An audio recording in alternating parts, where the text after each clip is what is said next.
ಅಭಿವೃದ್ಧಿ ಯೋಜನೆಗಳಿಗೆ ಸರ್ಕಾರದ ಬಳಿ ಹಣ ಇಲ್ಲ ಎಂದ ಪರಮೇಶ್ವರ್. ನಮ್ಮ ಬಳಿ ದುಡ್ಡಿಲ್ಲ, ಸಿದ್ದರಾಮಣ್ಣನ ಬಳಿಯೂ ದುಡ್ಡಿಲ್ಲ. ಬಹಿರಂಗವಾಗಿಯೇ ಸರ್ಕಾರದ ಬಗ್ಗೆ ಸತ್ಯ ಒಪ್ಪಿಕೊಂಡ ಗೃಹ ಸಚಿವರು.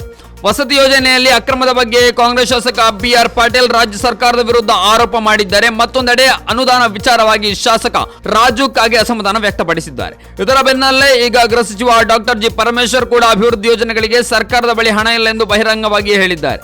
ಹೌದು, ಸೋಮವಾರ ಬಾದಾಮಿಯಲ್ಲಿ ಮಾತನಾಡಿದ ಗೃಹ ಸಚಿವ ಪರಮೇಶ್ವರ್, ಬಾದಾಮಿ ಅಭಿವೃದ್ಧಿಗೆ ಒಂದು ಯೋಜನೆ ಸಿದ್ಧ ಮಾಡಿ, ಅದು ಎಷ್ಟು ಮೊತ್ತದ್ದಾದರೂ ಪರವಾಗಿಲ್ಲ, ಅದು 1000 ಕೋಟಿ ಪ್ರಾಜೆಕ್ಟ್ ಆಗಿರಲಿ, ಪ್ರಸ್ತಾವನೆ ಸಿದ್ಧ ಮಾಡಿ ಕೇಂದ್ರಕ್ಕೆ ಕಳುಹಿಸಿಕೊಡಿ. ಯಾಕೆಂದ್ರೆ ನಮ್ಮ ಬಳಿ ದುಡ್ಡಿಲ್ಲ, ಸಿದ್ದರಾಮಣ್ಣನ ಬಳಿಯೂ ದುಡ್ಡಿಲ್ಲ ಎಂದಿದ್ದಾರೆ. ಅಷ್ಟೇ ಅಲ್ಲದೆ ನಮ್ಮ ಬಳಿ ಇರುವ ದುಡ್ಡಿನಲ್ಲಿ ಈಗಾಗಲೇ ನಿಮಗೆ ಅಕ್ಕಿ, ಬೇಳೆ, ಎಣ್ಣೆ ಕೊಟ್ಟಿದ್ದೇವೆ ಎಂದು ಹೇಳಿದ್ದಾರೆ.